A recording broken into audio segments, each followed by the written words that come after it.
This is going to take some thinking about. So what am I going to do with it? Well, it's not just a large piece of flint, it's a pretty good quality piece as well. In fact, it's one of the best bits I've seen for a while. And I'd like to take this off. And then from that, I'm going to make a dagger. This will be the way to get it open. That's a big old chunk of quartzite. As you can see, it's done a bit of work already. The first thing I'll need to do is try and set a bit of a platform up. And the shape is, well, it's not in the most helpful shape I've ever seen. But we'll do what we can.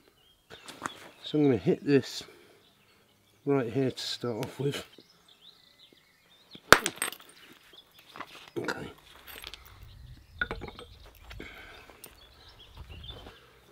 It has actually become detached.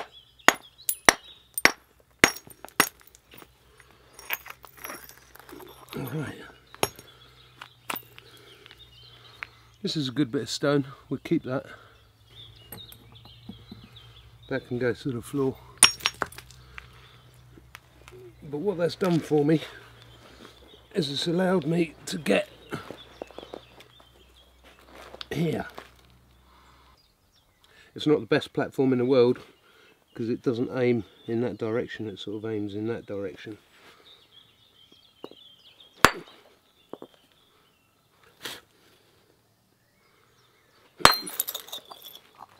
But that's spread down there just beautiful.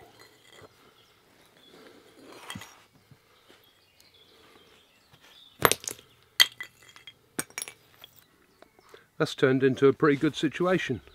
We've got the length and we've just got really nice quality stone here.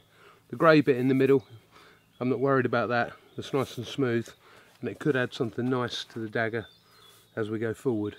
So the removal was good. Now it's all about whether or not we can pull off what we're trying to do. So I've actually had this piece of stone for over a year now. It's one of them you walk by and you keep walking by it and wait for its day to come. Well, today its day has come.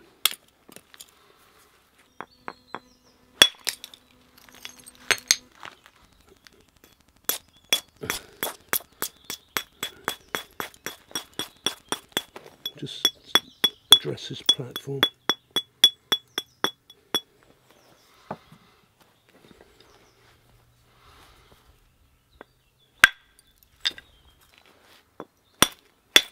Flint knapping it's never a situation which is a perfect situation. It's a lot of problem solving. There we go. We'll slowly start peeling these off.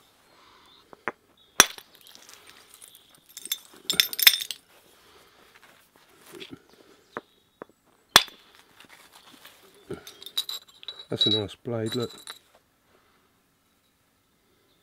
That's a knife without even going any further, right?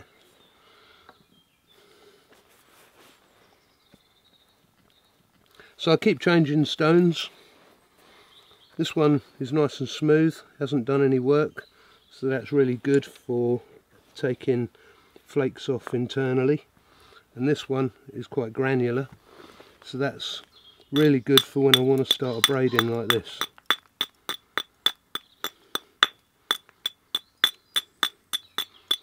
It's quite funny because when I'm napping, causing these quite high echo sounds, as you know, if you just take this for a second, that's a big shout going out into the forest, and it does seem to wind the pheasant up a bit. The pheasant sort of sometimes appears to take it on as a bit of a challenge. You know, is that clucking in my woods?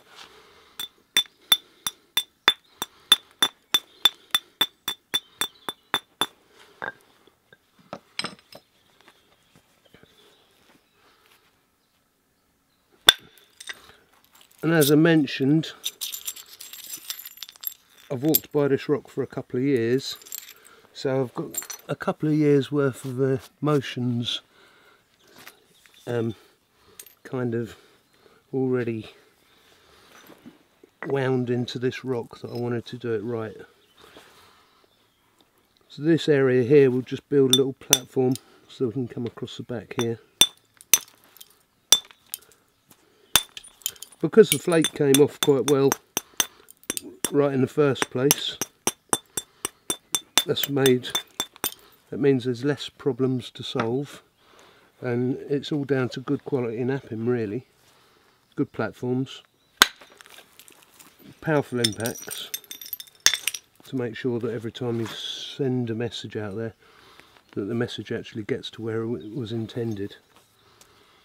So one of the things, a lot of you who follow me know that I go on road trips, and I've just come back from the Gower in southern Wales, where I went to Goat's Hole Cave to visit the resting place of the Red Lady of Paverland, and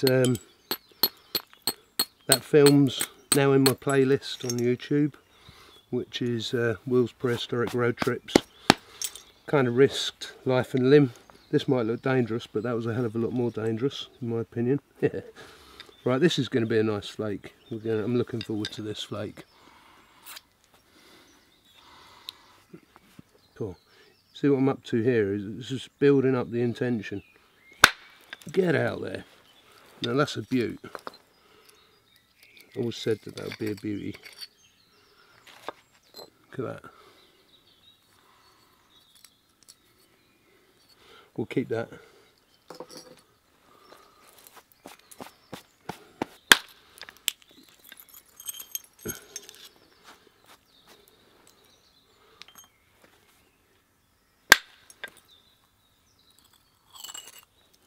That is a just astounding flake.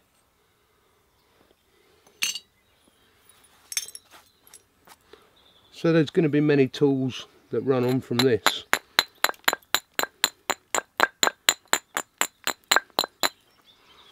And part of what is important is the platform recognition. So we can see this flat area, and this area here, the platform mustn't be square, it's got to lay back around about 70 degrees as we describe it.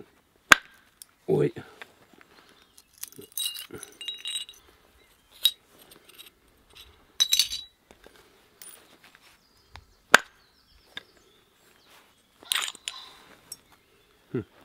That'd make quite a nice arrowhead.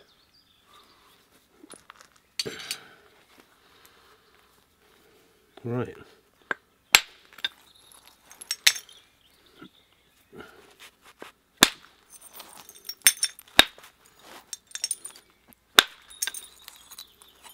So I started knapping flint as a boy at the age of 5 when my parents were custodians at an ancient flint mine called Grimes Graves. I wasn't any good at it, and I stayed pretty rubbish at it until I was about 18, and I started getting annoyed with myself for busting stuff and not achieving anything that looked much good. And it was at that point I realised I was missing a couple of tricks. There was a few things I wasn't asking myself at the right time. And generally what that is you'll be sitting there and you're working away and you'll work around this lump, and then in fact you create the tool around the lump, and then right at the end you sit there and you're kind of pondering and wondering how you're going to get the lump off. Well, the truth of the matter is you're not. That's too late. You've got to get the lumps off that you don't want on the piece at the beginning, not the end. That was a good flake. And the other thing that's happening at the moment is we're just balancing this piece of flint out. We're getting rid of the irregular lumps and the bumps so that we can cast through here. I've just recently got quite a lot of new followers on my social media channels, people who don't know an awful lot about my life. So even in this video I'd just like to say welcome. and hopefully you'll enjoy following me.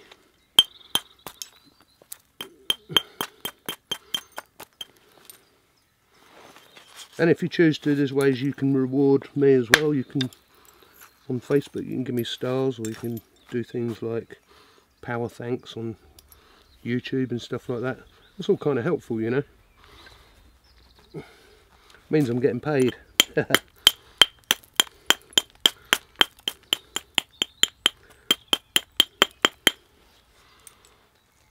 So where are we at so far? We'll just take this off at the end and then we'll revisit things. So on this side we don't have any problems. The flakes are casting out quite nicely, as we can see. And on this side there's two things that still sit here to be gained control of. One is I have a little pebble which is wobbling around in there, right, with a little bit of irrigation. We'll probably get that out. There we go.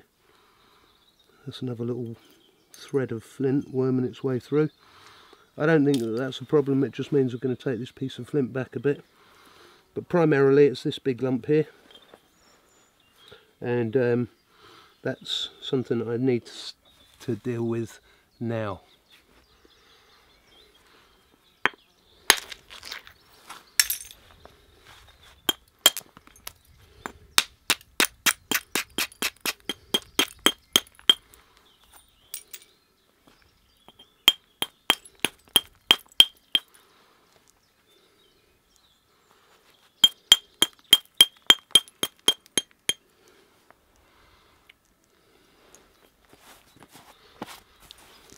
This flake's going to be a bit of a tall order, particularly if I don't get that platform just right.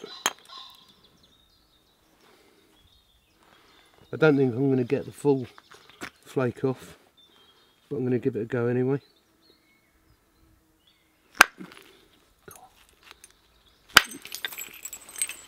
Oi, check you out. That sung right across the top there, helping me right out.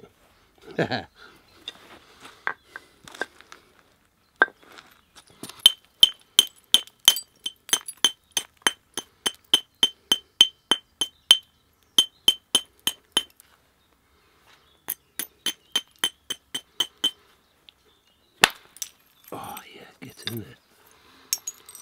So the nervous tension rises as you go because things get thinner.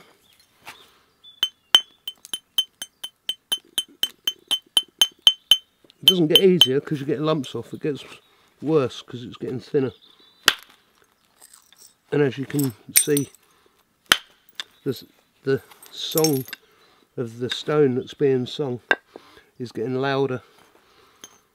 The pitch goes up and up. There's one pitch that we never want to hear. It's a traumatic pitch, meaning that what you get is end shock and you snap it in half.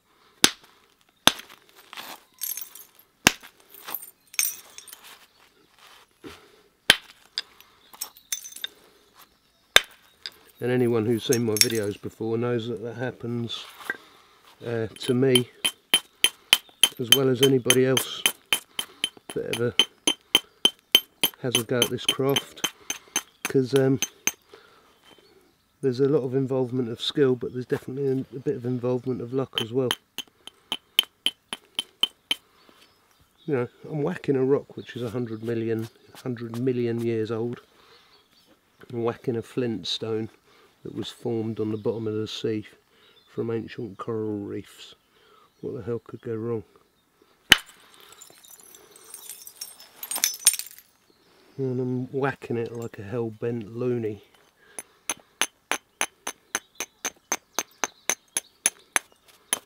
And this skill set goes back for thousands and thousands of years. The type of knapping I'm doing right now, where I'm actually thinning it out, was more often done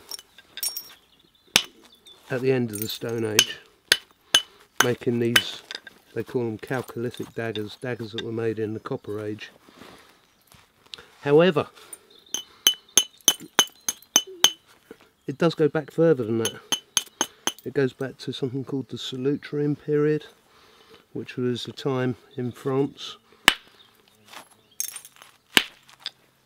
about 11,000 years ago, where these spearheads were being made, and there are some examples which would test out any modern day napper's skill set. Big old hornet floating around here. Yeah, you can get out of here, mate. If I get stung in the neck, right, I'll have to go. I don't cope well with things like hornet stings. I like to act more manly about it, but they are a problem. That's quite nice. I haven't got any bears to worry about. I'm not going to get eaten by a bear.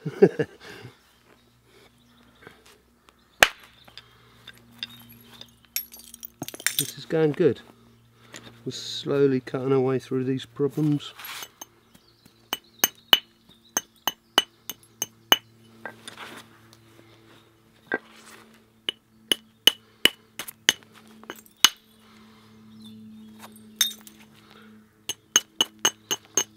The management of the edge now is one of the things. So there's stages as you go through flint knapping. It's gaining control of a rock in the first place, but then it's maintaining control and not ruining it, and that's actually just as hard, if not harder, than getting control in the first place. So we're going to kind of migrate this across a bit now.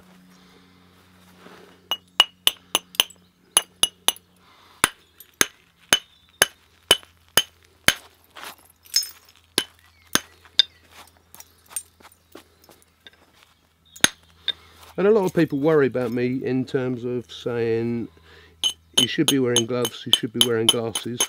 Well, I've got my reading specs on so I can see, but not actually to protect my eyes.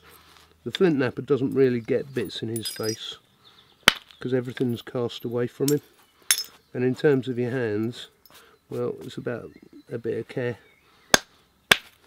Occasionally I'll be bleeding, but nothing too traumatic.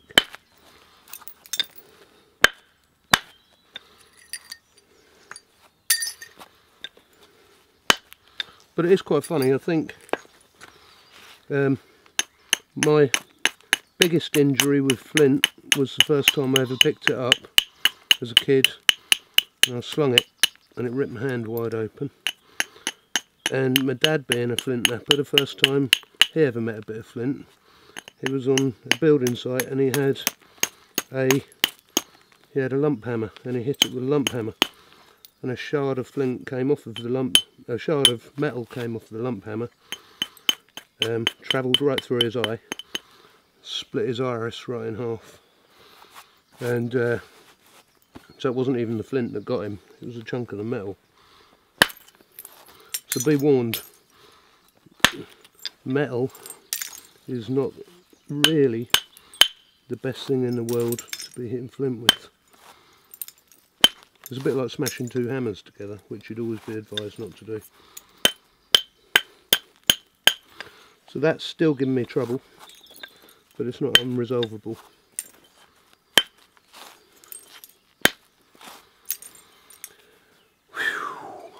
God.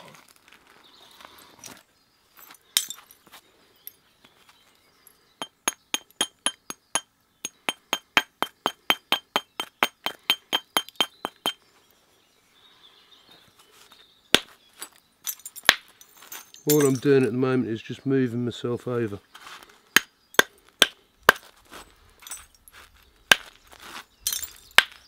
Because I need him.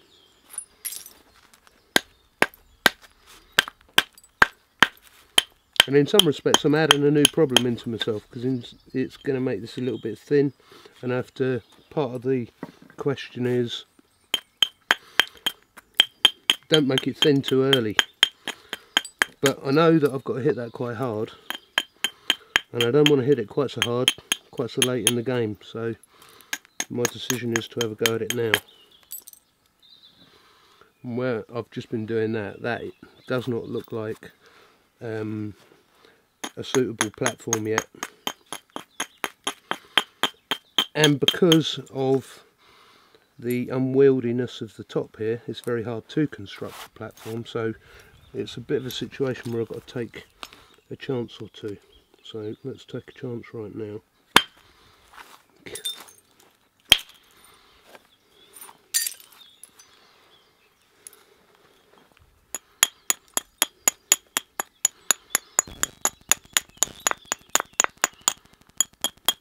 So what's coming next on the Wheel Lord Prehistoric road trips? I think Brittany in France is calling me.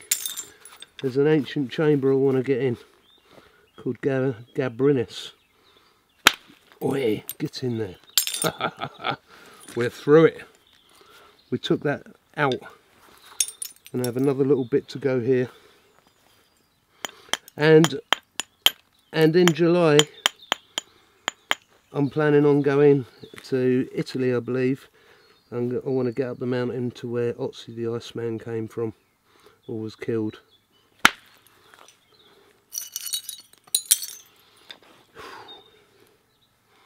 That was a big sigh of relief. We got through that.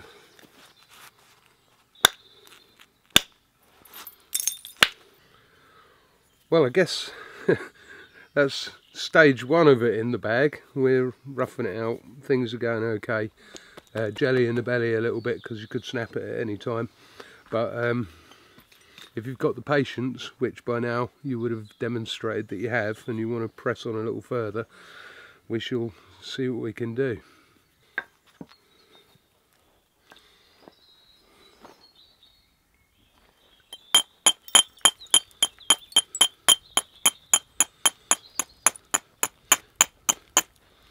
Need a lot more care at this stage. If you ignore things, then we won't get a dagger. As you can see, we're still driving them, power driving them flakes right across the surface. Some I don't want to be as big, so I reduce the shot a bit. Because one of the things we're doing is we're managing the profile of the shape. And when I talk about the profile of the shape, what I mean is when you take too big of bits out, sometimes you can leave it hollow in areas that you really don't want it hollow. So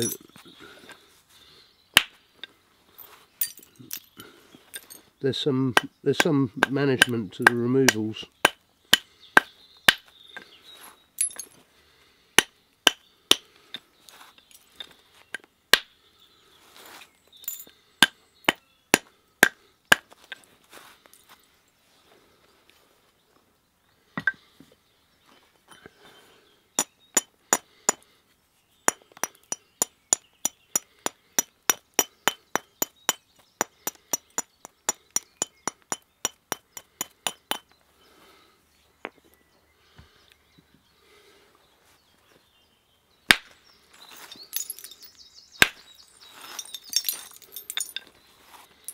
Big flake required coming up in this middle bit.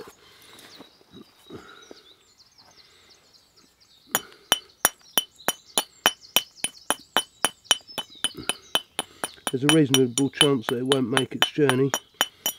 It might hinge in the middle, meaning I'll have to collect it up from the other side. But you never know. I was lucky. Got that right off. Good.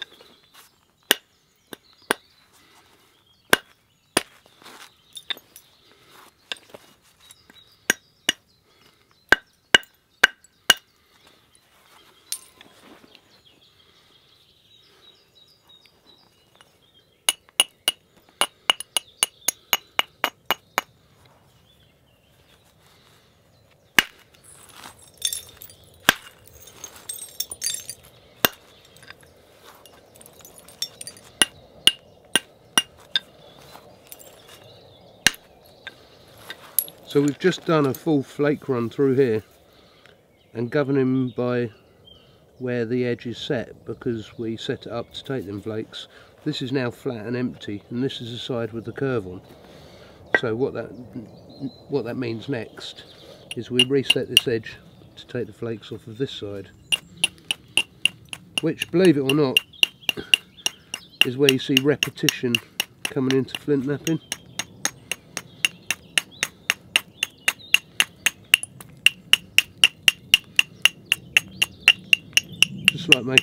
Just like making an arrowhead, you can set the platform up right down the whole side.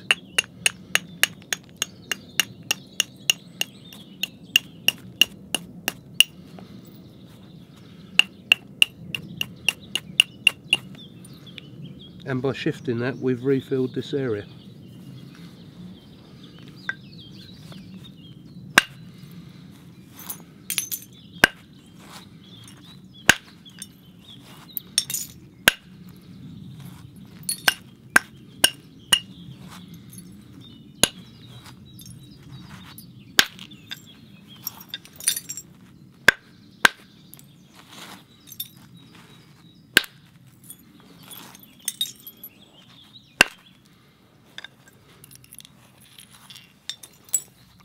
I would say, if this is the first film that you've ever watched of me doing this, you're probably feeling quite traumatised by now.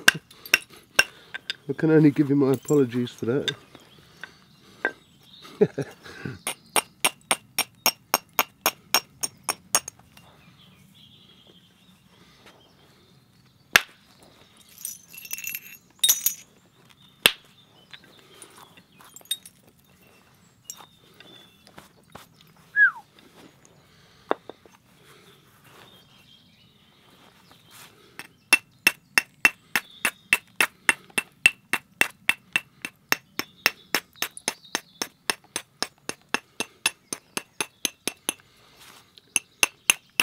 And what we have to remember is, this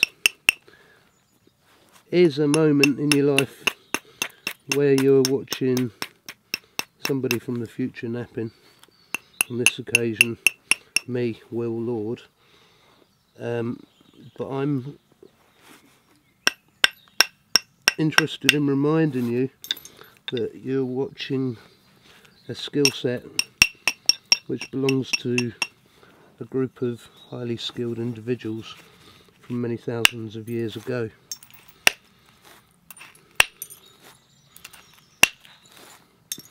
Flint knapping is a really great way of looking back in time.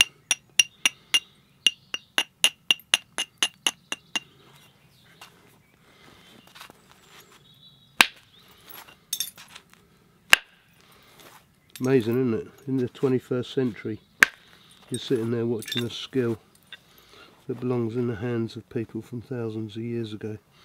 Just had a bit of a problem arise on the edge of the stone there. 2 flakes failed, and they've hinged the entrance just here, which is one of them things. It's a bit of a pain, and I'm hoping that it doesn't keep reoccurring. Wait, that was helpful. I've stopped it doing that now, but that doesn't entirely mean it's the end of the problem. Once you put a problem in, you've got to get it back out again.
New platform coming up.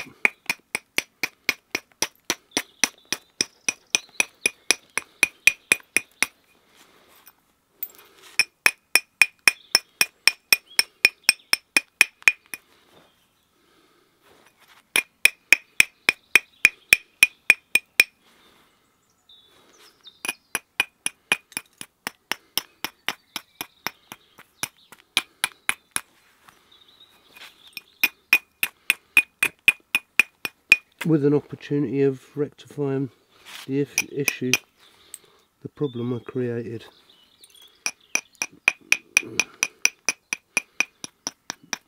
We'll have a closer look at that. See right here.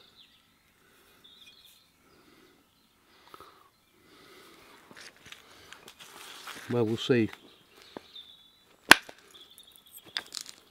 Helpful. We got the flake off with a chunk of the problem. We'll go next door and see if we can get the rest of it. Oi! Yeah, we're out of trouble on that account.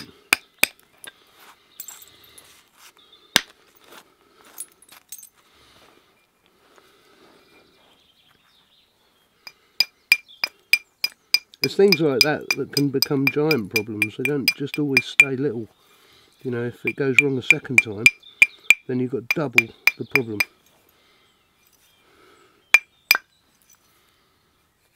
And it can sometimes cost you what you're doing.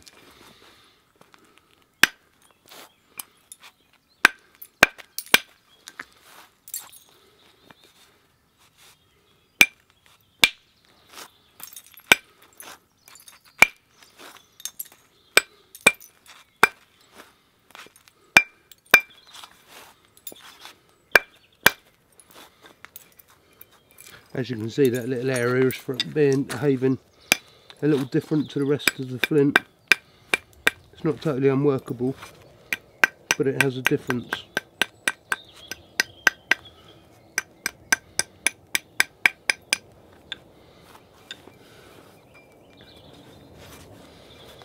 And I'm visualising this being the blade and this being the handle area now, as you probably already made your mind up. That's what I was up to. We use right.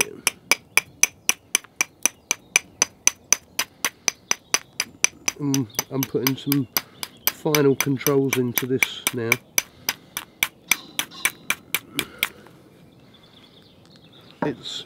I would describe this as a reasonably thin blade. I don't have to keep pushing right across the surface. What I really want to do now is not cause any more trouble, but just own the shape of it.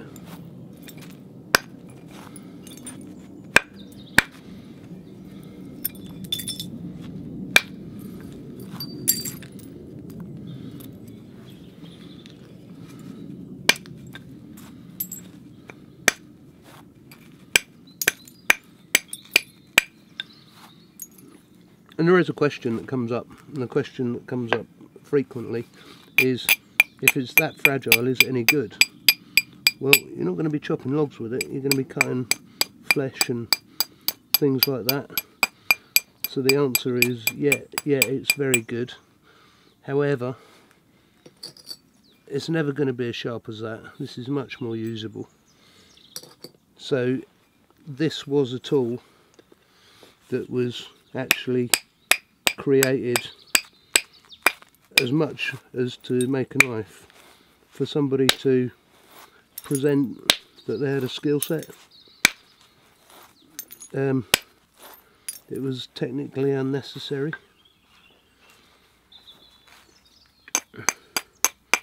The one way of looking at it, it was for the love of crafting, travelling thousands of years back. Right.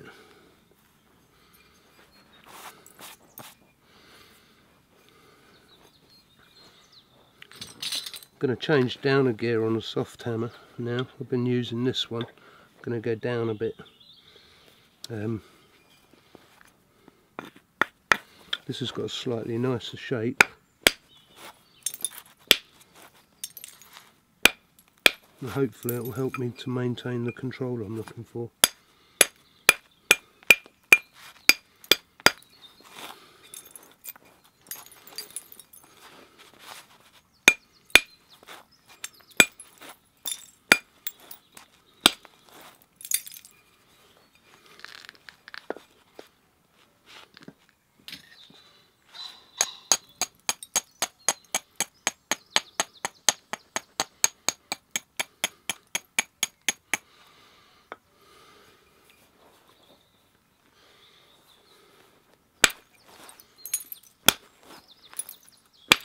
And the handle once again can have bulk in it. The handle just does not need to be as thin. So I'm allowed to take shorter shots in reflection to that.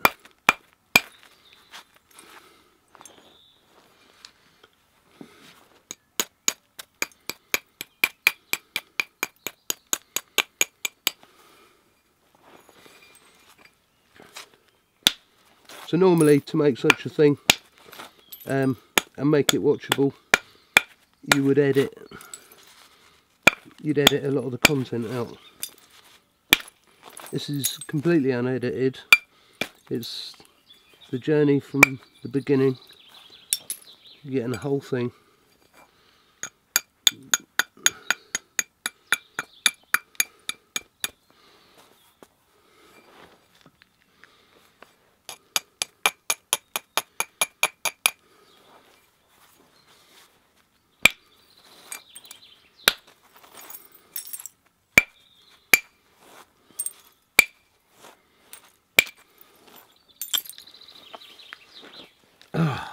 Right from the stone itself.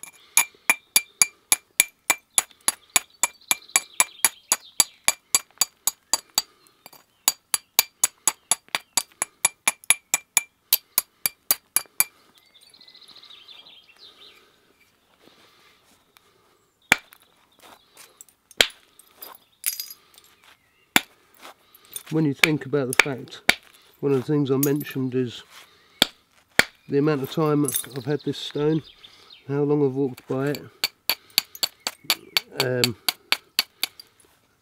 giving it an eye.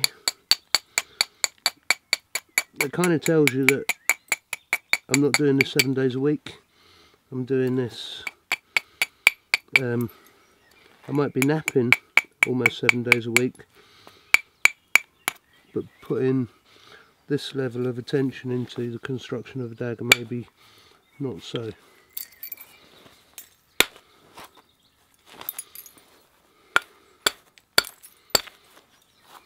Be a nervous wreck.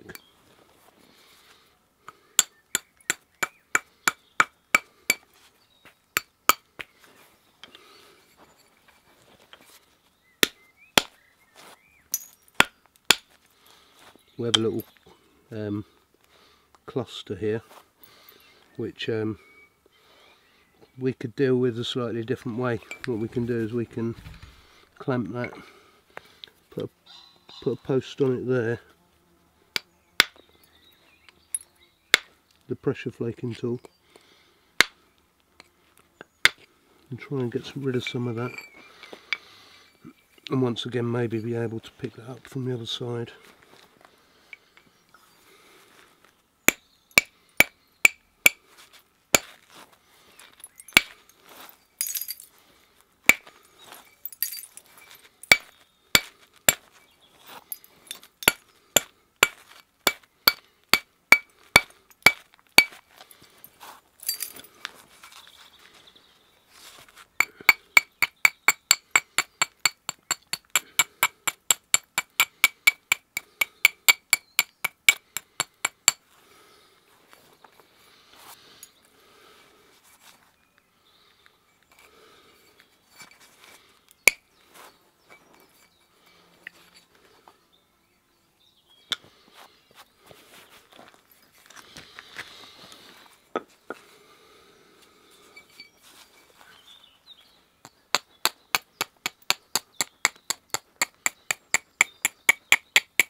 highly risky manoeuvres.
Well, this is where we're at so far.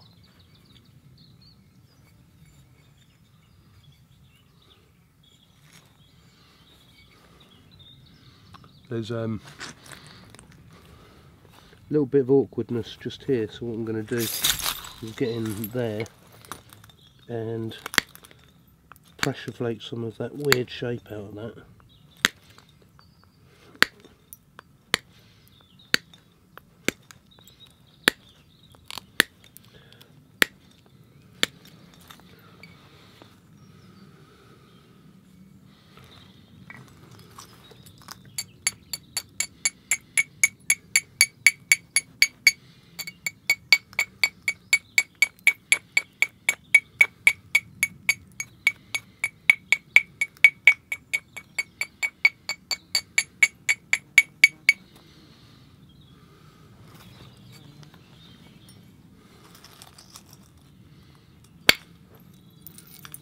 Good, that was helpful.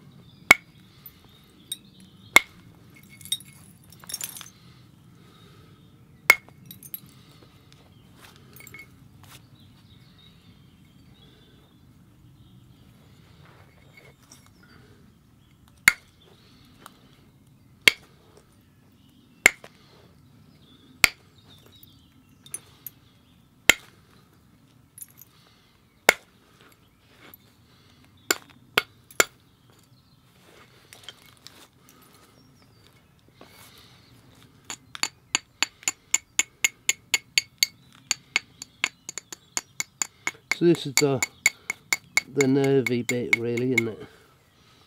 It's like getting these finishing bits done.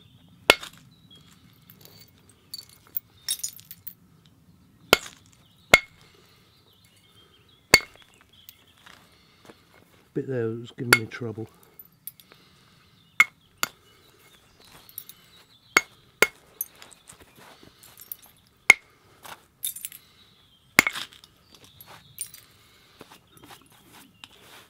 Looks kind of out of line at the moment, but we can just drive this handle over here a bit and regain that.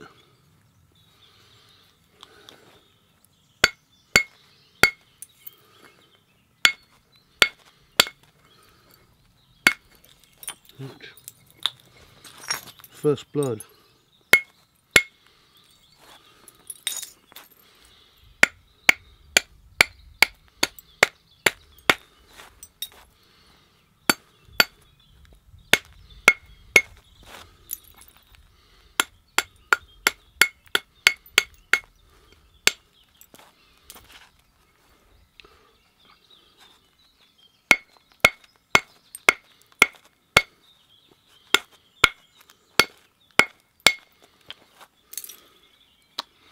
Starting to taste it now.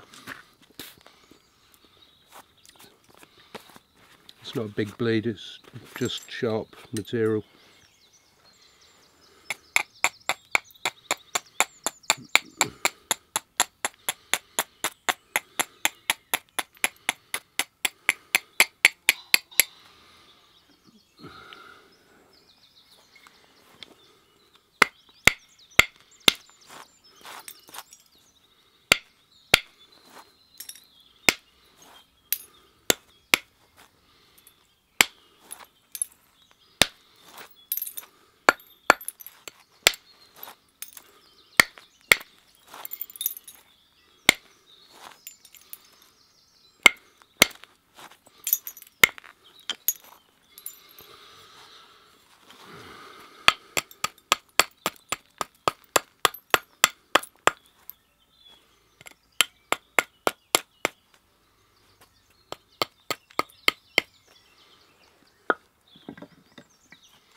quite a bulky little handle, and also there's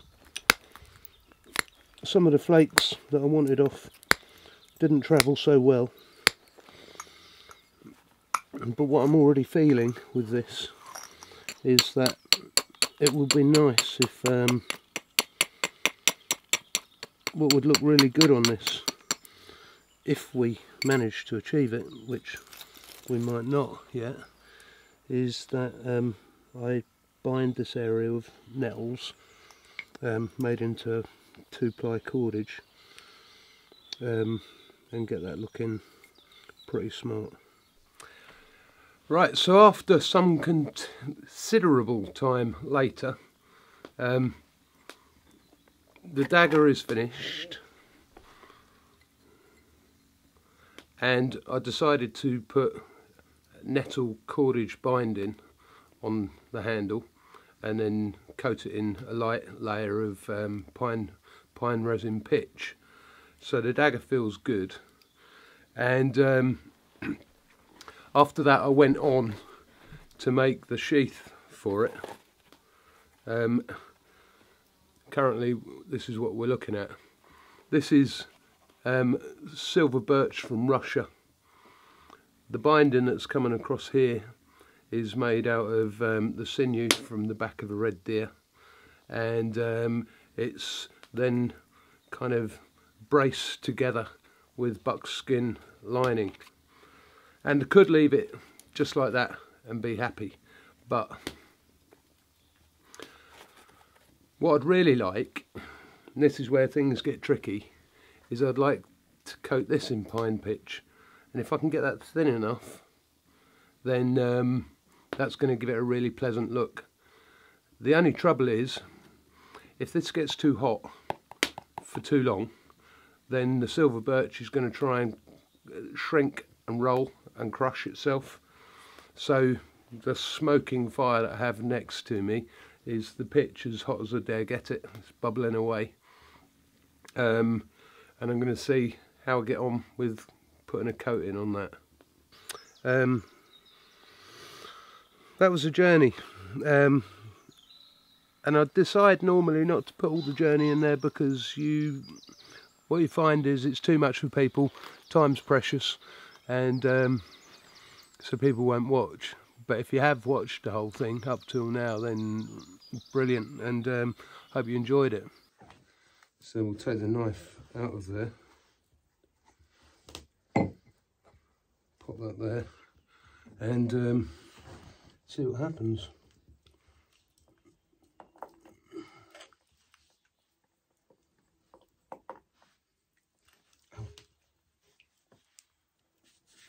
Already burning myself.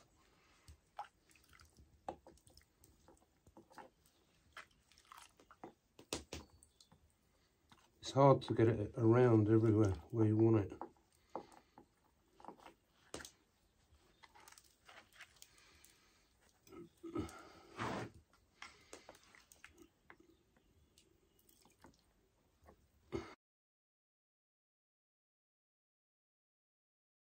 Most importantly, for me, right, do subscribe, do follow, comment, and all that sort of stuff. Cheers, guys. Talk about it, share it with your friends, tell them where to find me. All the best.